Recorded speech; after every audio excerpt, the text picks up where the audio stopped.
Ma famille prévoyait de commander des plats à emporter et à demander aux enfants de ma sœur ce qu'ils voulaient. Pendant que mes enfants attendaient leur tour, ma mère a froidement déclaré « Vos enfants peuvent manger les restes qu'il y a dans la cuisine, ce ne sont pas des invités ici. » Ma sœur a souri d'un air suffisant, et n'oubliez pas que je reste toute la semaine, alors vous vous occupez de mes repas aussi. Mon père a ajouté, maintenant, va mettre la table comme une bonne petite servante. Je suis restée silencieuse, j'ai emmené mes enfants dans un restaurant de luxe, et j'ai passé un coup de téléphone. Quelques heures plus tard, il m'appelait paniqué. J'aurais dû m'y attendre, le favoritisme durait depuis des années, mais j'espérais toujours que les choses changeraient. Je suis Noël, 34 ans, mère célibataire de 2 enfants merveilleux, Alyssa, 10 ans, et Owen, 12 ans. Ma sœur, Michelle, 36 ans, a toujours été l'enfant chéri aux yeux de notre famille. Elle a fait un bon mariage, vit dans une belle maison, et d'une manière ou d'une autre, cela a rendu ses enfants plus dignes d'amour et d'attention que les miens. C'était un dimanche après-midi typique lorsque je suis allé chez mes parents avec Alyssa et Owen. Nous avions été invités à ce que je pensais être un dîner de famille. Mes parents, Robert et Linda, tous deux au début de la soixantaine, vivaient toujours dans la maison de banlieue où Michel et moi avions grandi, la maison qui contenait tant de souvenirs, à la fois bons et de plus en plus douloureux.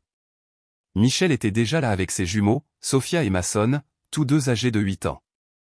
Ils étaient affalés sur le canapé du salon comme s'ils étaient chez eux, des tablettes à la main, ignorant complètement tout le monde. Mes enfants se tenaient poliment près de la porte, attendant d'être remarqués. « Ah, bien, vous êtes là », a dit maman sans lever les yeux de son téléphone. « Michel, chéri, qu'est-ce que tu veux pour le dîner, toi et les jumeaux ? Je pensais commander dans ce bon restaurant italien que tu aimes. » Michel a à peine levé les yeux de sa manucure d'un rose criard. « Les jumeaux veulent de la pizza, mais assure-toi qu'elle vient de chez Tony, pas de cet endroit bon marché où tu commandes habituellement. Et je prendrai des linguini aux fruits de mer avec des crevettes supplémentaires, bien sûr, chérie. » Maman, qui consultait déjà le menu du restaurant sur son téléphone, « Et vous, alors ?» a-t-elle demandé aux jumeaux, sa voix devenant soudainement chaleureuse et maternelle.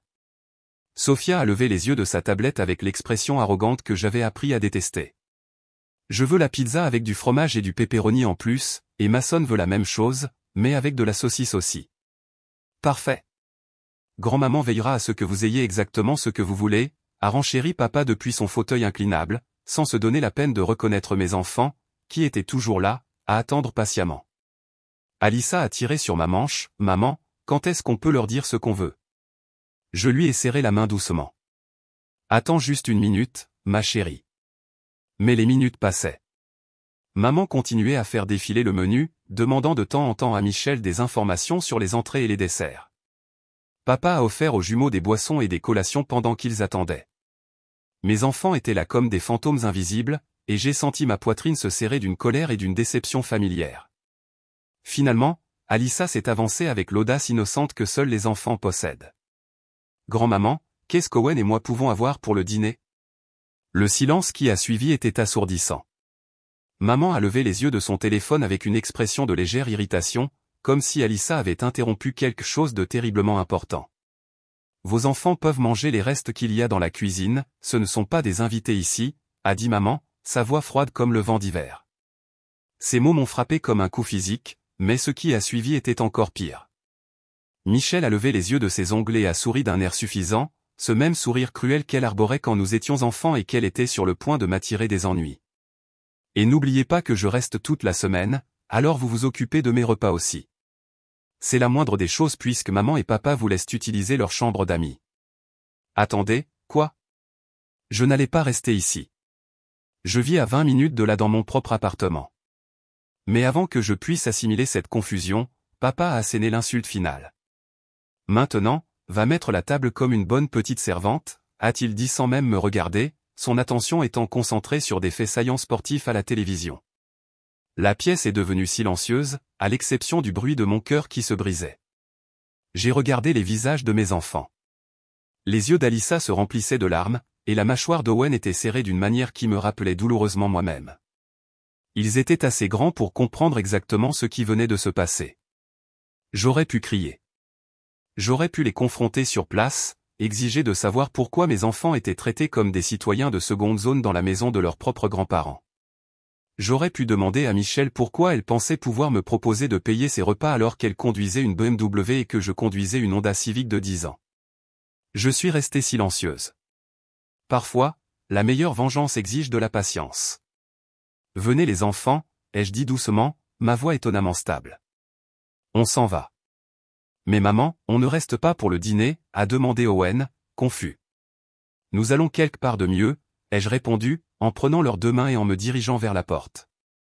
Où allez-vous, a crié Michel, semblant agacé que son divertissement s'en aille. Dehors, ai-je dit simplement, sans me retourner. Eh bien, ne vous attendez pas à ce qu'on vous garde de la nourriture, a ajouté maman avec un reniflement. Je n'ai pas répondu, j'ai juste continué à marcher, les mains de mes enfants dans les miennes, jusqu'à ce que nous atteignions ma voiture. Une fois que nous avons été attachés et que nous sommes partis, Alyssa a finalement pris la parole.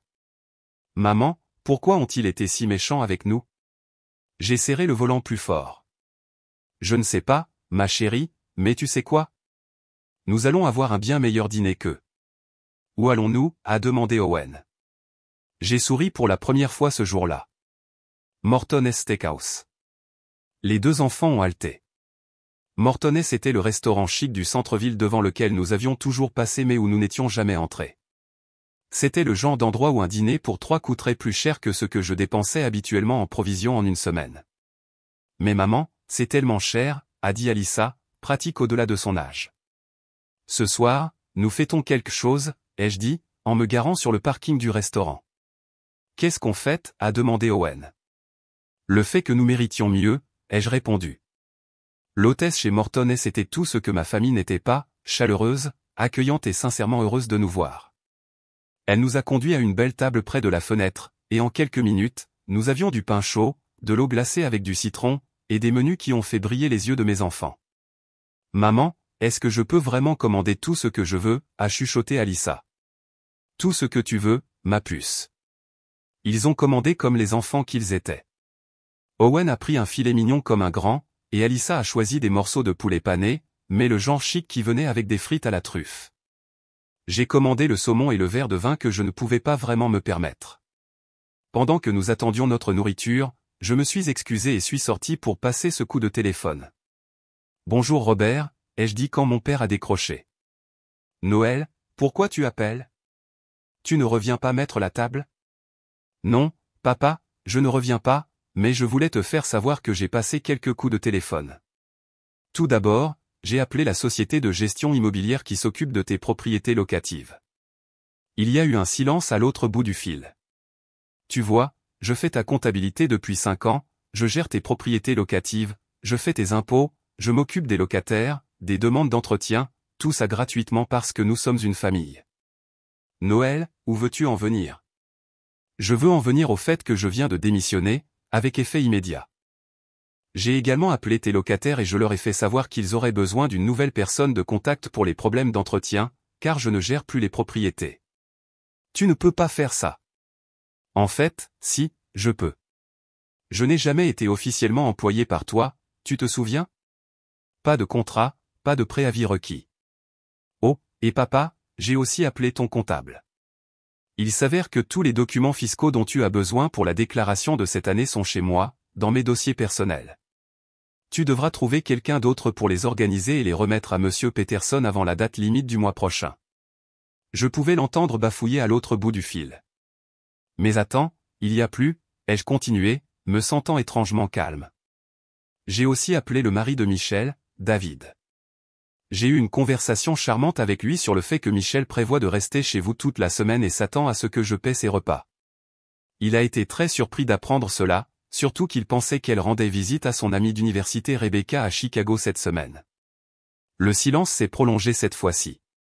Il s'avère que David se demande où Michel disparaît ces derniers temps. Il a été très intéressé d'apprendre ses séjours d'une semaine chez vous, très intéressé en effet. Noël, tu dois. Je n'ai pas encore fini. J'ai aussi appelé Patricia. Patricia était la sœur de papa, la matriarche de la famille qui contrôlait le fonds fiduciaire familial qui complétait le revenu de retraite de mes parents. Elle a été fascinée d'apprendre comment vous traitiez vos petits-enfants. Apparemment, elle se demandait pourquoi Alyssa et Owen ne semblaient jamais être inclus dans les photos de famille que vous lui envoyiez. Tu n'avais pas le droit. J'avais tous les droits. Ce sont mes enfants. Vous avez insulté mes enfants, qui n'ont fait que vous aimer inconditionnellement malgré la façon dont vous les traitez. Ma voix a finalement commencé à se briser sous l'émotion, et Patricia est d'accord avec moi. Elle est très déçue de vous deux. J'ai raccroché et suis rentré à l'intérieur où mes enfants s'émerveillaient devant les énormes steaks qui venaient d'arriver à notre table. Maman, c'est le meilleur dîner de tous les temps, a dit Owen, essayant de couper un steak comme un adulte. C'est vraiment le cas, ai-je acquiescé, et pour la première fois depuis des années, je le pensais vraiment. Nous étions à mi-chemin du dessert, un fondant au chocolat que nous partagions, lorsque mon téléphone a commencé à sonner. C'était maman. J'ai laissé la messagerie vocale prendre le relais. Puis papa a appelé, messagerie vocale. Puis Michel, messagerie vocale. Puis papa à nouveau. J'ai finalement répondu. Noël, tu dois revenir ici tout de suite, a-t-il dit, sa voix serrée par la panique. Non, je ne pense pas. Ta sœur fait une dépression nerveuse. David est arrivé ici il y a 1 heure, exigeant de savoir pourquoi Michel lui a menti sur l'endroit où elle allait cette semaine. Apparemment, elle lui disait qu'elle rendait visite à des amis alors qu'elle venait ici.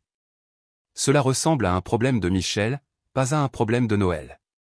Et votre tante Patricia a appelé, elle est furieuse contre nous. Elle menace de revoir notre allocation mensuelle de la fiducie. Tant mieux pour elle. Noël, s'il te plaît, nous avons besoin que tu reviennes et que tu règles ça. Nous avons besoin d'aide avec les propriétés locatives et les documents fiscaux. Et papa, ai-je interrompu, tu te souviens de ce que tu m'as appelé ce soir? Il y a eu une pause. Quoi? Tu m'as appelé une servante devant mes enfants, tes petits-enfants. Je ne voulais pas dire? Si, tu le voulais. Et maman a dit à mes enfants qu'ils pouvaient manger des restes. Des restes, papa, comme s'ils étaient des chiens. Nous étions justes. Non, vous n'étiez pas juste quoi que ce soit. Vous avez été cruel. Vous avez été cruel pendant des années, et je l'ai accepté parce que j'espérais toujours que vous changeriez, mais ce soir, devant mes enfants, vous avez montré votre vrai visage. Noël, s'il te plaît, nous pouvons en parler. Nous en parlons maintenant. Voici ce qui va se passer, vous allez embaucher un gestionnaire immobilier compétent pour vos locations, vous allez trouver un nouveau comptable pour vos impôts, et vous allez régler vos propres problèmes familiaux avec Michel. Mais nous n'avons pas les moyens de. Vous en avez les moyens. Vous bénéficiez de mes services gratuitement depuis 5 ans. La gestion immobilière professionnelle coûte environ 12% des revenus locatifs. La comptabilité professionnelle coûte environ $300 par mois. Vous avez économisé près de $6 000 par an en m'utilisant comme main-d'œuvre gratuite.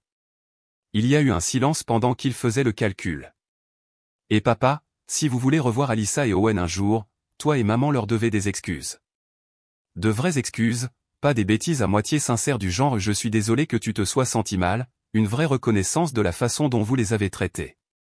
Noël, ne sois pas dramatique. Je ne suis pas dramatique, je suis une mère. Mon travail est de protéger mes enfants, même de leurs propres grands-parents si nécessaire. J'ai raccroché et mis mon téléphone en mode silencieux. Qui était-ce, maman, a demandé Alyssa, du chocolat sur le menton. Personne d'important, ma chérie.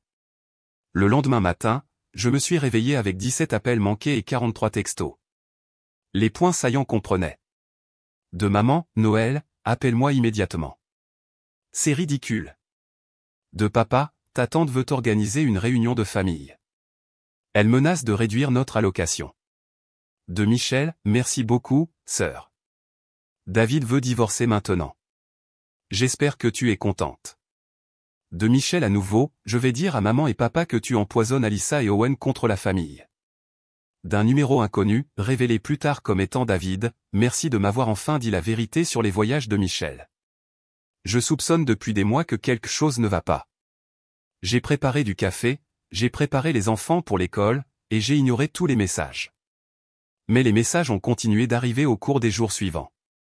Mardi à l'heure du déjeuner, mon téléphone n'arrêtait pas de vibrer.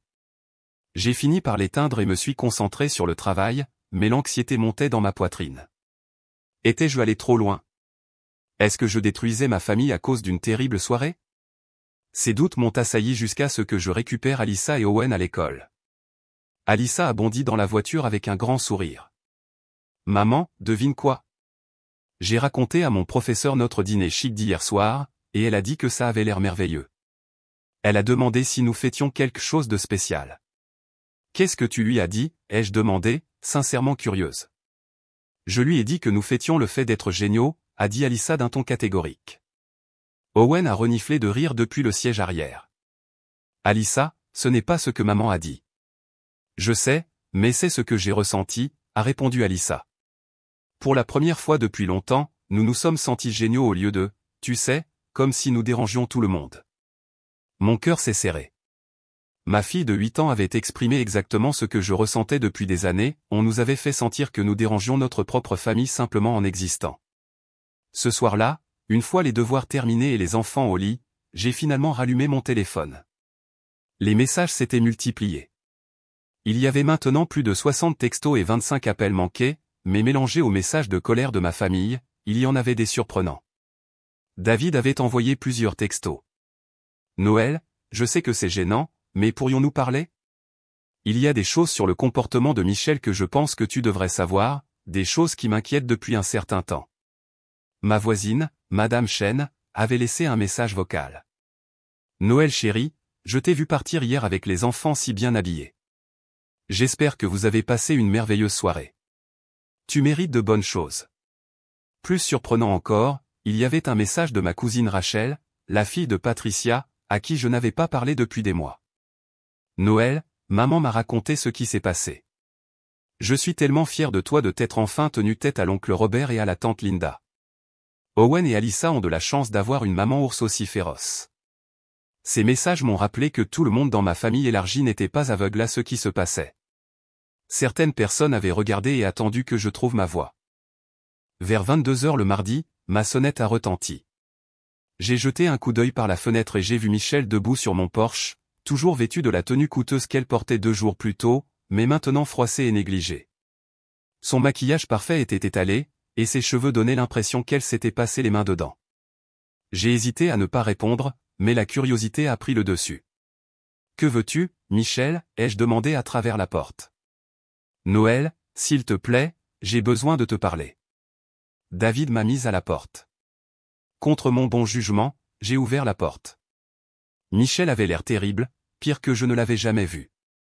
La femme confiante et souriante d'hier avait disparu, remplacée par quelqu'un qui avait l'air sincèrement brisé. « Puis-je entrer, s'il te plaît ?» J'ai hésité, puis me suis écarté. « Les enfants dorment, baisse la voix. » Michel a trébuché dans mon salon et s'est effondré sur mon canapé d'occasion. Pendant un moment, nous nous sommes juste regardés. « Tu as détruit ma vie », a-t-elle dit finalement, mais il n'y avait pas de venin là-dedans, juste de l'épuisement. J'ai dit la vérité, ai-je répondu. Il y a une différence. David veut la moitié de tout. La maison, les voitures, les fonds universitaires des enfants. Il embauche un avocat requin spécialisé dans les divorces à haut conflit impliquant l'infidélité, elle a ri amèrement. Apparemment, mentir sur l'endroit où tu vas compte comme un comportement suspect qui justifie une enquête plus approfondie. Je me suis assise en face d'elle, en gardant une distance. Michel, à quoi t'attendais-tu? Tu mens à ton mari depuis des mois, peut-être des années, d'après ce que David a dit. Ce n'était pas censé être un gros problème. La voix de Michel s'est élevée, puis elle s'est ressaisie et l'a baissée à nouveau. J'avais juste besoin d'espace parfois. Le mariage est étouffant. Noël, tu ne comprendrais pas parce que tu n'as jamais été marié. Bien sûr, parce qu'être une mère célibataire est tellement plus facile qu'être mariée à un homme riche qui t'adore. Michel a tressailli. David ne m'adore pas. Il remet en question tout ce que je fais ces derniers temps. Sais-tu ce que c'est d'avoir quelqu'un qui te demande constamment où tu vas, avec qui tu es, pourquoi tu as besoin d'argent pour des choses? Je l'ai regardé avec incrédulité. Michel, David subvenait bien aux besoins de ta famille. Tu conduis une belle voiture, tu vis dans une belle maison. S'il était vraiment déraisonnable, serais-tu capable de disparaître pendant des jours pour rester avec maman et papa? Tu ne comprends pas. Non, je ne comprends pas, parce que ce que je vois, c'est une femme qui a tout reçu et qui l'a jeté parce qu'elle s'ennuyait, je me suis levé, et ce que je ne comprends vraiment pas, c'est pourquoi tu as pensé qu'il était normal de traiter mes enfants comme des déchets juste parce que ta vie n'était pas assez excitante.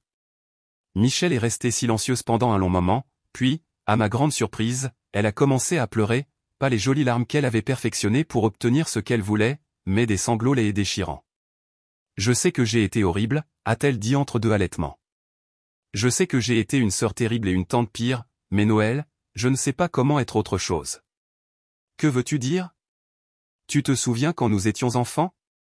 Maman et papa nous comparaient toujours, Michel est si jolie, Michel est si intelligente, Michel a fait un bon mariage.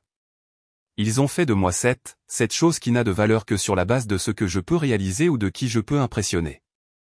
Je voulais la plaindre, mais les blessures étaient trop fraîches. Cela n'excuse pas la façon dont tu as traité Alyssa et Owen. Je sais que non. Dieu, Noël, quand j'ai vu tes enfants hier, la façon dont ils étaient juste là à attendre d'être reconnus, cela m'a rappelé toi quand nous étions petites, essayant toujours si fort d'attirer l'attention de maman et papa pendant qu'ils s'occupaient de moi. Ce n'était pas la conversation que je m'attendais à avoir. J'étais jalouse, a continué Michel, jalouse de toi. Je n'ai pas pu cacher mon incrédulité. Michel, tu as tout. J'ai des choses. Tu as des enfants qui t'aiment vraiment. Sais-tu ce que Sophia m'a dit la semaine dernière? Elle a dit qu'elle avait hâte d'aller en pensionnat pour ne plus avoir à vivre avec moi. Elle a 9 ans, Noël. Mason me parle à peine à moins qu'il ne veuille quelque chose. J'ai pensé à mes propres enfants, à la façon dont ils couraient m'embrasser quand j'allais les chercher à l'école, à la façon dont ils voulaient encore que je leur lise des histoires au coucher, à la façon dont ils me parlaient de leurs rêves et de leurs peurs. Ce n'est pas de ma faute, ai-je dit doucement. Je sais. Rien de tout cela n'est de ta faute. Tu as été la personne responsable, la bonne fille, la mère dévouée, et j'ai été. Je ne sais même pas ce que j'ai été. Nous sommes restés assis en silence pendant un moment. J'entendais l'horloge tic-tac dans la cuisine, le bourdonnement du réfrigérateur, les bruits normaux d'une maison calme où les enfants dormaient en toute sécurité dans leur lit.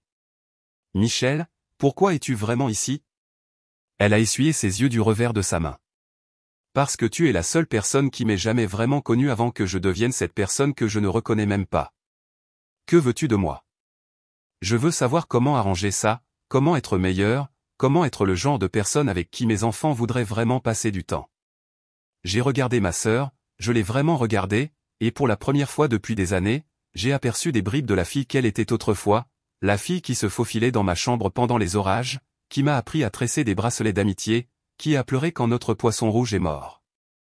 Michel, je ne peux pas arranger ton mariage ou ta relation avec tes enfants, mais je peux te dire que si tu veux une quelconque relation avec moi et mes enfants à l'avenir, les choses doivent changer. Que veux-tu dire? Je veux dire plus de commentaires sur Alyssa et Owen qui seraient moins méritants que Sophia et Mason, plus d'attente à ce que je subventionne ton style de vie, plus de me traiter comme la servante de la famille. Michel a hoché la tête lentement. Je peux faire ça. Et tu dois te faire aider. Thérapie, conseil, tout ce qu'il faut pour comprendre pourquoi tu as fait ces choix. David dit ça depuis des années. Peut-être aurais-tu dû écouter. Michel est resté pendant encore 1 heure, et nous avons parlé plus honnêtement que nous ne l'avions fait depuis des années. Elle m'a parlé de se sentir piégée dans son mariage, de la pression pour maintenir les apparences, de s'éloigner de David et de ne pas savoir comment arranger ça. Je lui ai parlé des années passées à me sentir invisible dans notre famille, à faire plusieurs emplois pour joindre les deux bouts pendant qu'elle se plaignait de s'ennuyer, à regarder les visages de mes enfants chaque fois qu'ils étaient ignorés ou rejetés. Ce n'était pas une réconciliation magique, trop de dégâts avaient été faits pour cela. Mais c'était un début. Avant de partir, Michel sortit une enveloppe de son sac à main. Voici ce que je te dois pour tous ces repas. J'ai calculé ça sur 6 mois. J'ai ouvert l'enveloppe et j'ai trouvé $800 en espèces. Michel, c'est trop. Non, ce n'est pas le cas. Ce n'est probablement pas assez. Elle s'arrêta à la porte. Noël, merci. Pourquoi faire? Pour m'avoir enfin fait regarder la vérité en face sur ce que je suis devenu. Après son départ, je me suis assise dans mon salon silencieux et j'ai pensé à la conversation. Une partie de moi avait de la peine pour Michel, mais une plus grande partie de moi était encore en colère. Avoir des raisons pour un mauvais comportement n'excusait pas le comportement lui-même. Le lendemain matin apporta plus de chaos. Maman a appelé pendant que je préparais le petit déjeuner pour les enfants. Noël, tu dois faire quelque chose pour ta sœur. Elle est arrivée ici à minuit, en pleurant hystériquement. Elle dort dans ton ancienne chambre et elle n'arrête pas de dire que sa vie est ruinée. Ce n'est pas mon problème, maman. Bien sûr que c'est ton problème. C'est ta sœur. C'est ta fille. Tu t'occupes d'elle, Noël Elisabeth. N'ose pas prendre ce ton avec moi. J'ai failli rire.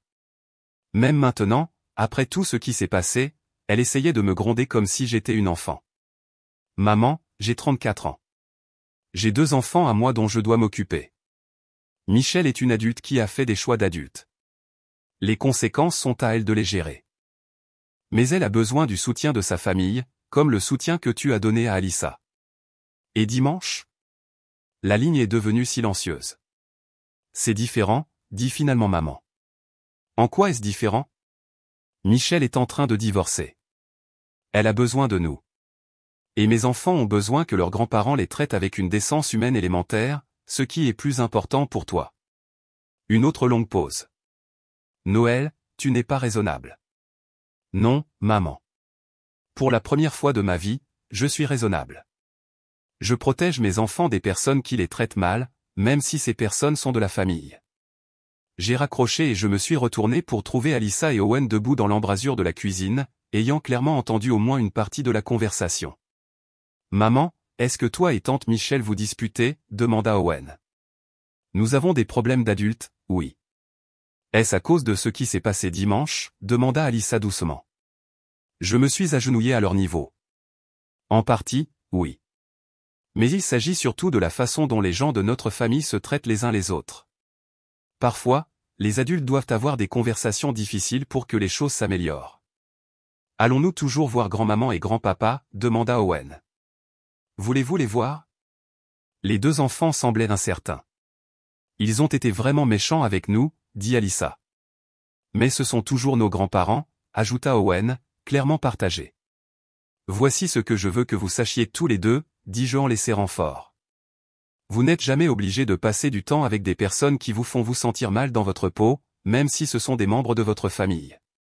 La famille devrait vous faire sentir aimé, en sécurité et important. Et s'ils disent qu'ils sont désolés? Demanda Alissa. Alors nous verrons si leurs actions correspondent à leurs paroles, ai-je répondu. Le reste de la semaine a été un tourbillon d'appels téléphoniques, de SMS et de drames familiaux. David a appelé pour me remercier à nouveau et pour me faire savoir que Michel et lui allaient commencer une thérapie de couple pour résoudre leurs problèmes de communication. Je me sens comme un idiot de ne pas avoir réglé nos problèmes plus tôt, m'a-t-il dit, mais j'espérais que les choses s'amélioreraient d'elles-mêmes. Ton appel téléphonique m'a fait réaliser que nous avions besoin d'une aide professionnelle pour nous remettre sur les rails. Ça m'a piqué un peu. J'ai réalisé que j'avais encouragé le comportement de Michel en la couvrant, en trouvant des excuses et en présentant un front familial uni, même quand je savais qu'elle n'était pas raisonnable. Patricia a appelé en milieu de semaine pour prendre de mes nouvelles et me tenir au courant de la situation familiale. Tes parents sont en panique, dit-elle. Ils réalisent tout le travail que tu as réellement fait pour eux, et ils ont du mal à trouver une aide fiable. La société de gestion immobilière qu'ils ont engagée suggère plusieurs améliorations à leur logement locatif qui coûteront de l'argent au départ. Ce n'est plus mon problème, ai-je dit, bien que j'ai ressenti une petite pointe de culpabilité. Tant mieux pour toi. Et, Noël, Michel m'a appelé hier. Elle veut savoir si je vais payer sa thérapie. Qu'est-ce que tu lui as dit? Je lui ai dit que je considérerais cela si elle te faisait des excuses sincères, ainsi qu'aux enfants.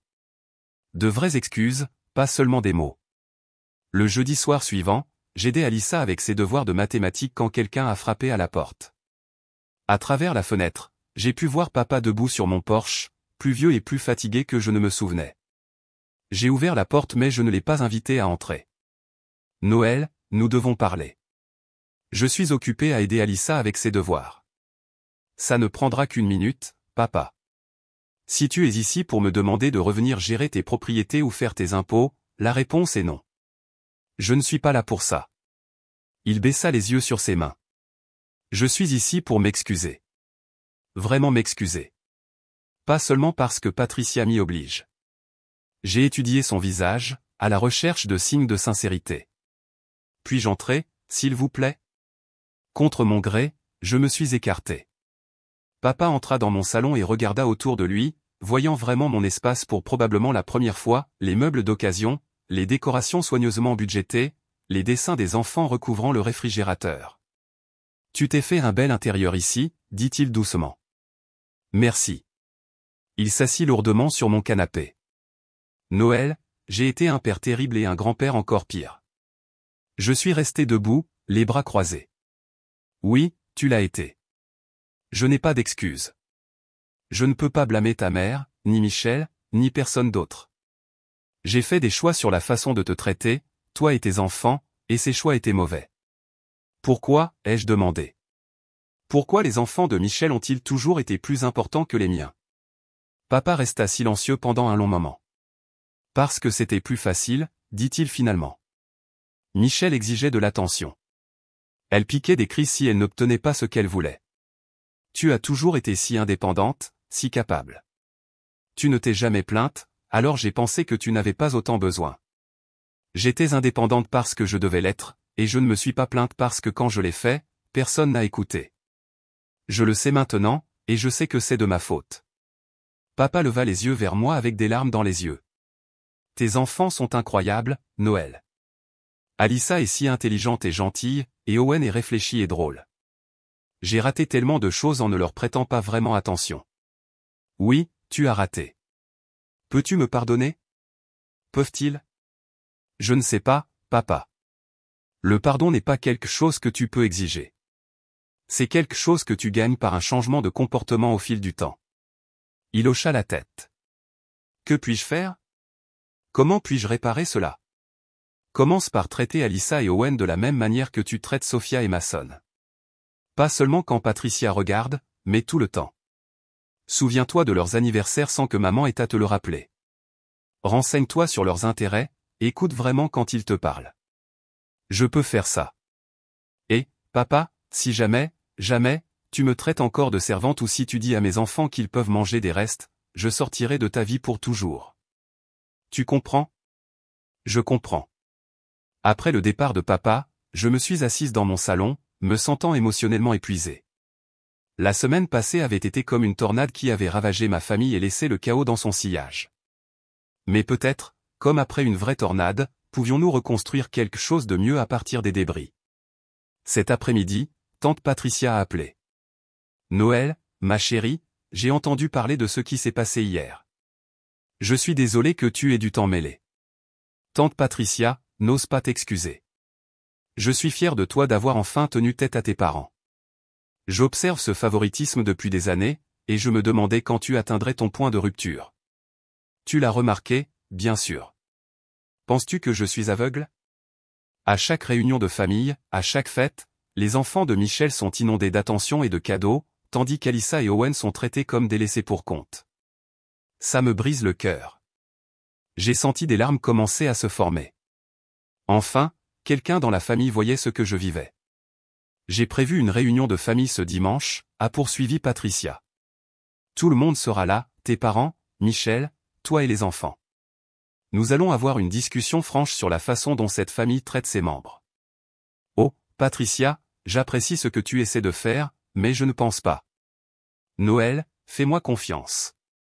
Tes parents dépendent de cette allocation de la fiducie pour compléter leur retraite. Michel me demande des prêts pour maintenir son style de vie parce que David remet en question leurs dépenses. Ils m'écouteront. Elle avait raison. Patricia contrôlait l'argent de la famille, et l'argent était la seule langue que ma famille semblait comprendre.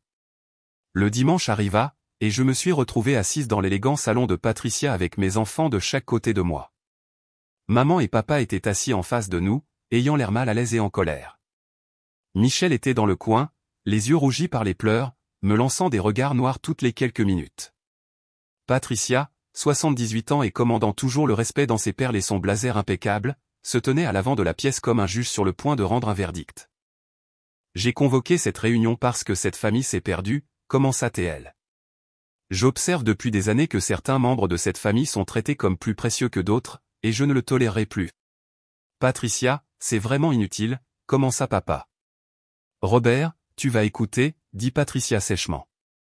Noël gère vos propriétés locatives et fait votre comptabilité depuis 5 ans sans compensation.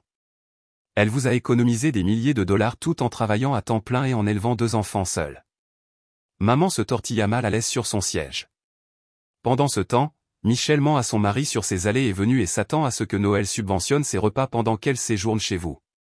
Le niveau de droit et de manque de respect dans cette famille est consternant. Ce n'est pas si simple, commença Michel. C'est exactement aussi simple, la coupa Patricia. Dimanche dernier, vous avez permis à votre mère de dire à Alyssa et Owen qu'ils pouvaient manger des restes. Des restes?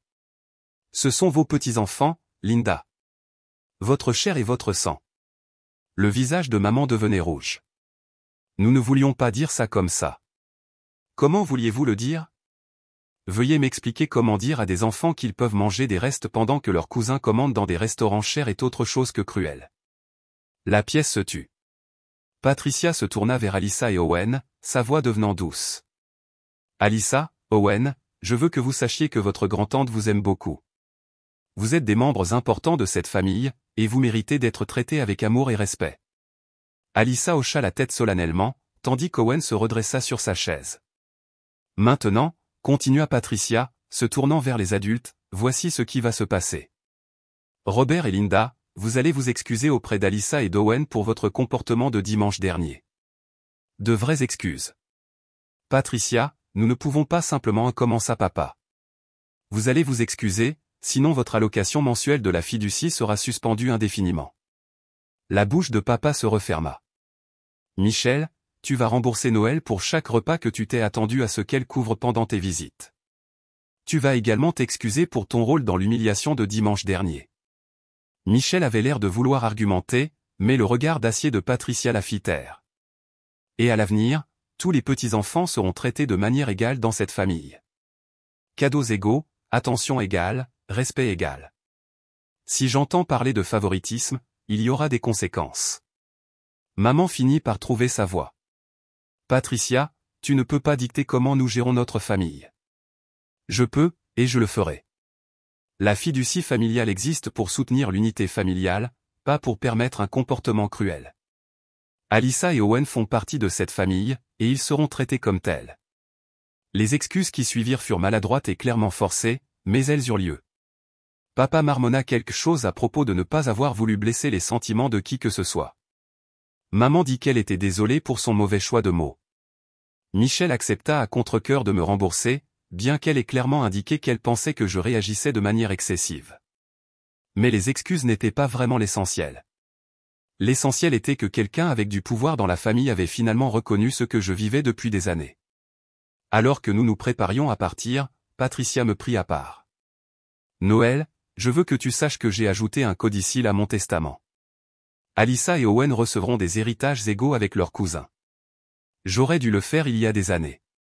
Je les serrai dans mes bras, me sentant plus légère que je ne l'avais été depuis des années.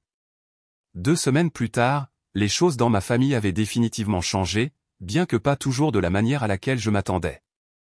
Maman et papa ont engagé une société de gestion immobilière et ont été choqués par la quantité de travail que j'avais réellement fait pour eux. Ils ont également dû engager un comptable, ce qui leur a coûté beaucoup plus que les $300 par mois que j'avais mentionnés. Le mariage de Michel et David était en difficulté depuis un certain temps, et leur problème était beaucoup plus profond que ces mensonges sur ses visites à nos parents. Il s'est avéré que Michel était de plus en plus insatisfaite de leur relation, et David se méfiait de son comportement depuis des mois. Mon appel téléphonique lui a simplement donné les preuves dont il avait besoin pour confronter les problèmes qu'ils évitaient. Étonnamment, les problèmes conjugaux semblaient rendre Michel un peu plus humble. La prise de conscience de la réalité de perdre potentiellement son style de vie confortable l'a rendue plus consciente de la façon dont elle traitait les autres. Elle était en fait plus gentille avec Alyssa et Owen maintenant, bien que je soupçonne que c'était en partie parce qu'elle ne pouvait pas se permettre d'aliéner les membres de sa famille. Le plus grand changement a été dans ma relation avec mes parents. L'égalité forcée imposée par l'ultimatum de Patricia a été maladroite au début, mais progressivement, elle est devenue plus naturelle. Maman a commencé à demander à Alyssa et Owen ce qui les intéressait dans les activités scolaires. Papa a commencé à les inclure dans les conversations et les activités avec leurs cousins. Était-ce parfait? Non. Est-ce que c'était toujours complètement authentique? Pas toujours. Mais mes enfants n'étaient plus traités comme des citoyens de seconde zone dans leur propre famille, et cela valait tout. Le meilleur, c'était de voir Alyssa et Owen s'épanouir avec une attention et un respect nouveaux. Alyssa a rejoint l'équipe de débat de l'école et a pris la parole avec assurance lors des discussions familiales. Owen a commencé à exprimer ses opinions plus librement et a cessé de se fondre dans le décor lors des réunions de famille. Quant à moi, J'ai appris quelque chose de précieux ce soir-là au Steakhouse Morton's. Parfois, la meilleure vengeance n'est pas de crier ou de se battre. Parfois, c'est simplement refuser d'accepter un traitement que vous ne méritez pas et avoir le courage de vous en aller. Cet appel téléphonique a tout changé, non pas parce que j'ai détruit ma famille, mais parce que je me suis enfin défendu et mes enfants. J'ai cessé d'être la servante de la famille et j'ai commencé à être une mère qui exigeait le respect. Et vous savez quoi? Nous n'avons jamais fini de mettre la table. Rétrospectivement, j'ai réalisé que la nuit où tout s'est effondré était en fait la nuit où tout s'est mis en place. Mes enfants ont appris qu'ils méritaient le respect. J'ai appris que j'avais plus de pouvoir que je ne le pensais. Et ma famille a appris que son comportement avait des conséquences. Le dîner chic au steakhouse m'a coûté $300 que je ne pouvais pas vraiment me permettre, mais enseigner à mes enfants qu'ils valaient plus que des restes? C'était inestimable. 2 semaines s'étaient écoulées depuis ce terrible dimanche, et les changements dans la dynamique de ma famille devenaient déjà apparents. Le chaos initial s'était transformé en une nouvelle façon de se relationner, plus honnête. Parfois, les leçons les plus importantes viennent des moments où nous disons enfin « assez ». Ce dîner du dimanche n'était pas la fin de ma relation avec ma famille. C'était le début d'une meilleure. Une relation fondée sur le respect plutôt que sur l'obligation, sur l'amour plutôt que sur le devoir, et sur la compréhension que la famille n'est pas seulement une question de sang, c'est une question de la façon dont vous traitez les personnes que vous prétendez aimer. Alyssa et Owen parlent encore de cette nuit au Morton's comme de l'un de leurs souvenirs préférés, non pas à cause de la nourriture chère, mais parce que c'était la nuit où leur mère leur a montré qu'il valait la peine de se battre. Et cela, plus que toute vengeance, était exactement ce que je voulais qu'ils apprennent.